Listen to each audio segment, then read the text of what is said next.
14 फरवरी 2023, जिस दिन दुनिया वैलेंटाइंस डे का जश्न मना रही थी, उसी दिन एक ऐसी खबर निकल कर आई जिसने हर किसी को हिला कर रख दिया। आफताब श्रद्धा वाले केस को लोग भुला भी नहीं पाए थे कि पुलिस ने एक और ऐसी ही प्रेम कहानी से पर्दा उठाया जिसका अंत फ्रिज में हुआ था। यह प्रेम कहानी निक्की यादव और साहिल की थी। जैसे जैसे इस केस की जांच आगे बढ़ी, एक के बाद एक हिला देने वाले खुलासे होते रहे। कुछ खुलासे तो ऐसे हैं जिस पर यकीन करना भी मुश्किल होता है। तो आखिर क्या है निक्की यादव ढाबा हत्याकांड की पूरी कहानी? हत्या की वजह क्या थी और हत्या के बाद साहिल ने क्या किया? और अब तक पुलिस जांच में क्या कुछ खुलासा हुआ है? चलिए जानते हैं सब कुछ डिटेल से इस वीडियो में। वीडियो में आगे बढ़ने से पहले क्राइम की कहानी चैनल को सब्सक्राइब कर लेटेस्ट वीडियो की जानकारी के लिए बेल आइकन जरूर दबा दें। जैसा कि हमने वीडियो की शुरुआत में बताया, ये कहानी निक्की यादव और साहिल गहलोत की है। निक्की यादव का जन्म हरियाणा के झज्जर के खेरी कुमार गांव में हुआ था। निक्की के पिता सुनील यादव गुरुग्राम में मोटर रिपेयर का बिजनेस चलाते हैं। निक्की अपने 3 भाई बहनों में सबसे बड़ी थी। निक्की की शुरुआती पढ़ाई लिखाई हरियाणा के झज्जर में ही होती है, लेकिन आगे की पढ़ाई के लिए ये दिल्ली चली आती हैं। दिल्ली में रहते हुए 2018 के आसपास निक्की मेडिकल एंट्रेंस टेस्ट नीट की तैयारी करने लगती हैं। तैयारियों के लिए निक्की ने उत्तम नगर के एक नामी कोचिंग में अपना एडमिशन करवाया था। निक्की रोज कोचिंग एक ही बस से जाया करती थी। रोज आते जाते इसी बस में उसकी मुलाकात साहिल गहलोत नाम के एक लड़के से होती है। साहिल गहलोत दिल्ली के नजफगढ़ इलाके का रहने वाला था। साहिल स्टाफ सिलेक्शन कमीशन यानी एसएससी एग्जामिनेशन की तैयारी कर रहा था और वो भी उत्तम नगर के ही एक कोचिंग में पढ़ने जाया करता था। दोनों रोज एक ही बस से एक ही समय में जाते थे, इसलिए पहले बस में साहिल और निक्की की आंखें मिलती हैं और फिर धीरे धीरे दिल भी मिलना शुरू हो जाता है।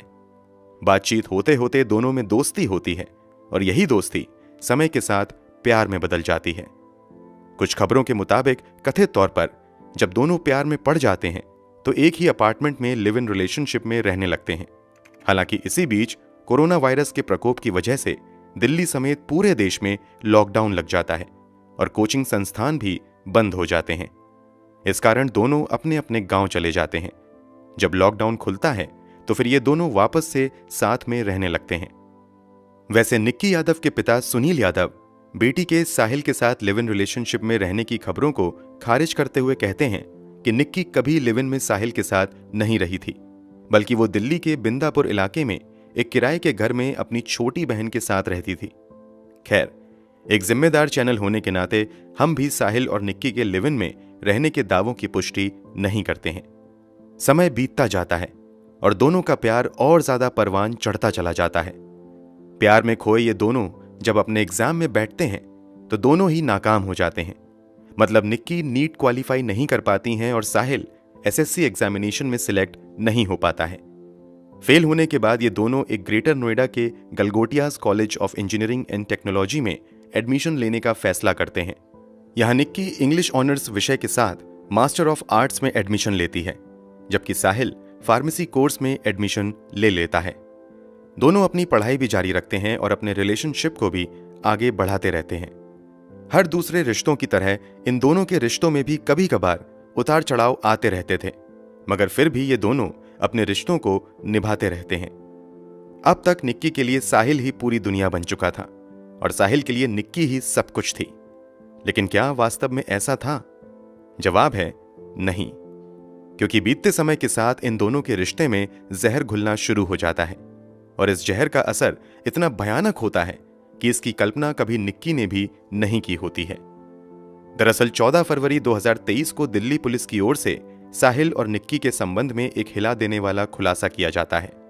दिल्ली पुलिस द्वारा किए गए खुलासे के मुताबिक 11 फरवरी 2023 को निक्की यादव के पिता अपनी बेटी को फोन करने की कोशिश करते हैं तो निक्की का मोबाइल स्विच ऑफ आता है। इसके बाद वो निक्की के साथ रह रही छोटी बहन को फोन करके निक्की के बारे में पूछते हैं तो वो बताती है कि निक्की गोवा घूमने गई है।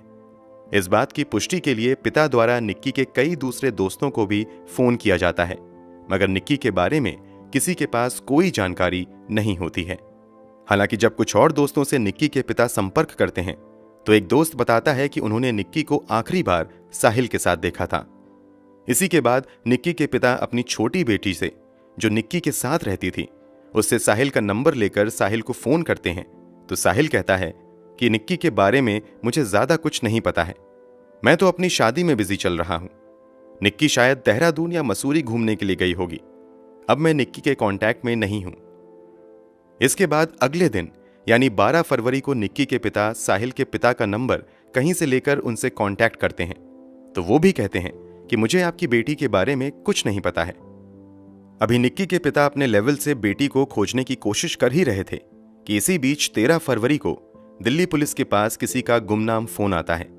फोन करने वाला व्यक्ति अपनी पहचान का खुलासा किए बिना कहता है कि नजफगढ़ के एक ढाबा मालिक ने एक लड़की की हत्या करके लाश को ढाबे के अंदर ही छुपाया हुआ है। ये कॉल किसने किया था, उस बारे में आधिकारिक तौर पर कोई जानकारी पुलिस की ओर से नहीं दी गई है। कथित तौर पर यह पुलिस का ही कोई इन्फॉर्मर था। इस कॉल के बाद दिल्ली पुलिस तुरंत हरकत में आती है और भागती हुई उस ढाबे तक जाती है। ढाबा बाहर से बंद था। फिर ढाबे मालिक का पता लगाकर पुलिस वाले ढाबे को खोलते हैं तो वास्तव में फ्रिज में एक शव रखा हुआ था। यह शव किसी और का नहीं बल्कि निक्की यादव का ही था। कुछ खबरों के मुताबिक पुलिस ने गुमनाम कॉल पर कार्यवाही नहीं की थी, बल्कि जब निक्की यादव के पिता अपनी बेटी से संपर्क नहीं कर रहे थे तो वो पुलिस वाले को कांटेक्ट करते हैं। पुलिस वाले निक्की के साथ रह रही छोटी बहन से पूछताछ करती है तो वो साहिल का नाम लेती है। अब पुलिस साहिल से कांटेक्ट करने की कोशिश करती है, मगर साहिल का मोबाइल स्विच ऑफ आता है। इसी के बाद पुलिस वाले भागते हुए साहिल के मित्राओं गांव में स्थित घर पर जाते हैं, मगर घर पर कोई भी नहीं मिलता है। इसके बाद पुलिस वाले ताबड़तोड़ कई जगह छापेमारी करते हैं और अंत में पास के ही एक गांव से साहिल को गिरफ्तार कर लिया जाता है। लाश मिलने के बाद मीडिया में यह दावा किया जाता है कि एक लिव इन रिलेशनशिप में रह रहे बॉयफ्रेंड ने अपनी गर्लफ्रेंड की हत्या करके लाश को फ्रिज में छुपा दिया।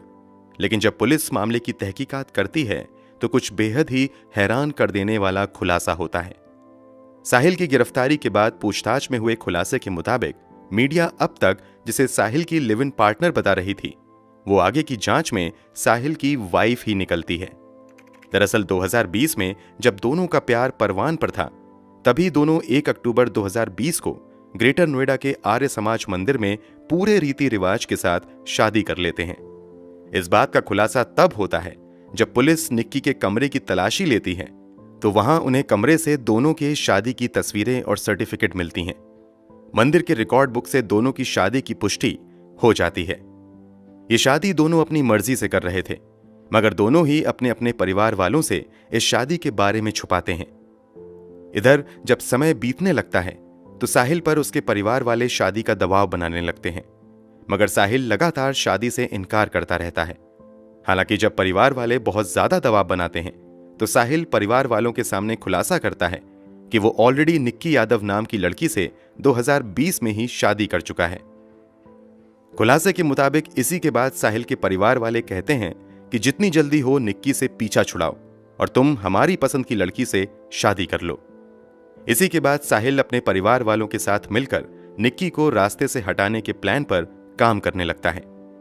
इसी प्लान के तहत 9 फरवरी 2023 को दिन में साहिल की बड़े ही धूमधाम से परिवार वालों की पसंद की लड़की के साथ एंगेजमेंट हो जाती है और फिर 1:30 बजे रात में साहिल अपनी पहली पत्नी निक्की यादव के अपार्टमेंट पर जाता है। सीसीटीवी फुटेज से हुए खुलासे के मुताबिक यहां साहिल 2-3 घंटे तक रुकता है और फिर यहीं पर वो साजिश के तहत निक्की के साथ गोवा जाने का प्लान बनाता है। प्लान फाइनल हो जाने के बाद निक्की और साहिल सुबह सुबह 7 बजे 2 बैग में अपना सामान पैक करते हैं और निजामुद्दीन स्टेशन पर गोवा की ट्रेन पकड़ने के लिए चले जाते हैं। यहां ये दोनों काफी देर रुकते हैं, मगर साहिल का टिकट कंफर्म ना हो पाने की वजह से ये ट्रेन नहीं पकड़ पाते हैं। इसी के बाद ये दोनों अब हिमाचल का प्लान बनाते हैं। ये दोनों अपनी Hyundai Verna car Anand Vihar railway station की तरफ मोड़ लेते हैं, मगर यहां भी किसी वजह से दोनों का प्लान बदल जाता है और अब ये दोनों ट्रेन की बजाय बस से हिमाचल जाने का प्लान बनाते हैं। इसी के बाद साहिल अपनी गाड़ी कश्मीरी गेट के पास निगमबोड़ घाट के नजदीक लाकर एक पेड़ के नीचे रोक देता है। यहां पर प्लान में हुए बदलाव की वजह से फिर गाड़ी में बैठे हुए साहिल और निक्की में जबरदस्त बहस हो जाती है। आधे घंटे तक इन दोनों में झगड़ा चलता रहता है। इसी झगड़े के बीच साहिल कार में मौजूद चार्जर केबल से अचानक निक्की का गला दबा देता है और तब तक दबाए रखता है जब तक कि निक्की की मौत नहीं हो जाती है। निक्की की मौत होने के बाद साहिल निक्की के शव को आराम से आगे की सीट पर बैठाकर उसे सीट बेल्ट पहना देता है ताकि देखने में लगे कि सीट पर बैठा व्यक्ति सो रहा है। इसी के बाद वो लाश को लेकर थोड़ी देर तक इधर उधर घूमता रहता है। उसे समझ में नहीं आता है कि क्या किया जाए। इधर साहिल अपनी गर्लफ्रेंड की लाश लेकर घूम रहा था, उधर साहिल के परिवार वाले लगातार उसका इंतजार कर रहे थे क्योंकि 10 फरवरी को ही साहिल की शादी होने वाली थी और घर में शादी से जुड़े रस्म पूरे करने थे, मगर साहिल का कहीं भी अता पता नहीं चल रहा था। इस कारण परिवार वाले लगातार साहिल को फोन भी कर रहे थे, लेकिन साहिल का फोन स्विच ऑफ आ रहा था। इसी बीच जब साहिल का फोन कुछ देर के लिए ऑन होता है तो तुरंत साहिल के घर वालों से बात होती है। फोन पर साहिल पिता को बताता है कि मैंने अभी अभी निक्की की जान ले ली है और उसकी लाश को लेकर कार में घूम रहा हूं। कथित तौर पर इसी के बाद साहिल के पिता शव को लेकर अपने ढाबे की तरफ आने को कहते हैं और वो अपने 2 रिश्तेदार आशीष तथा नवीन के अलावा साहिल के 2 दोस्त अमर और लोकेश को साथ लेकर 3 अलग अलग कार में घर से निकल जाते हैं।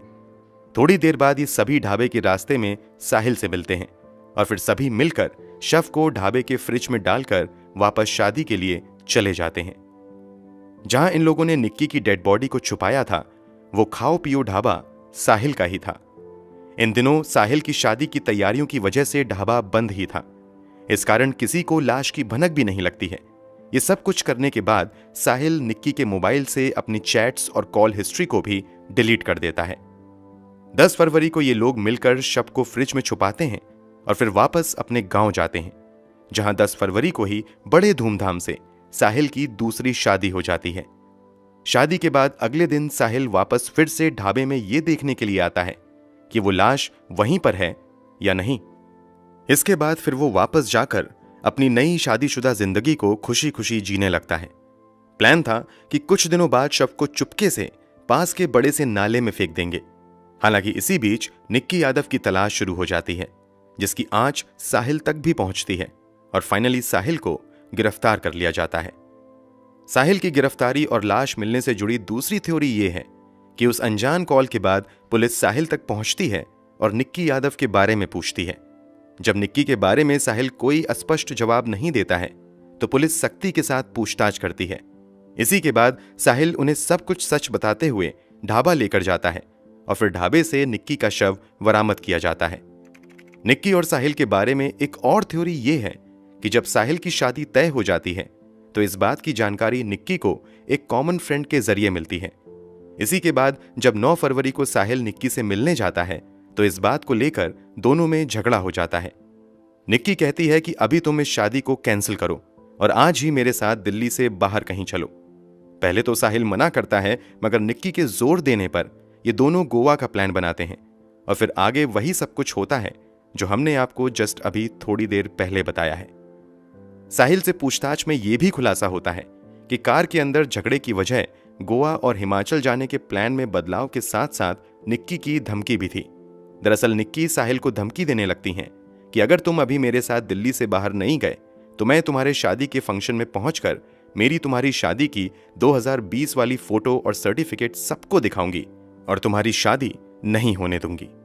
इसी बात पर झगड़ा काफी बढ़ जाता है और इस झगड़े का अंत निक्की के सांस थमने से ही होता है।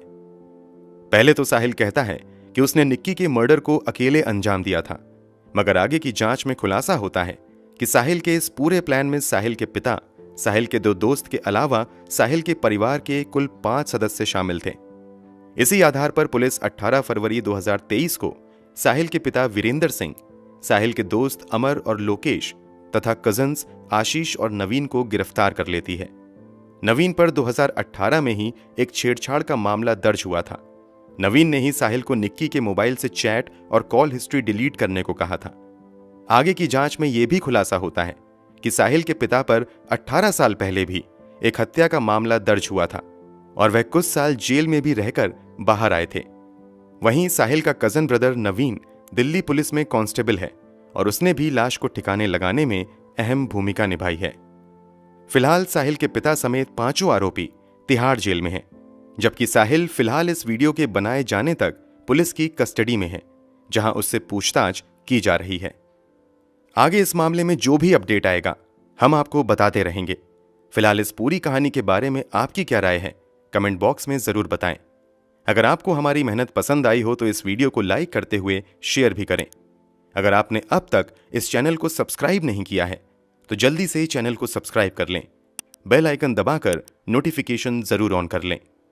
मिलते हैं क्राइम की दुनिया से जुड़ी ऐसी ही एक और सच्ची कहानी के साथ अगली वीडियो में।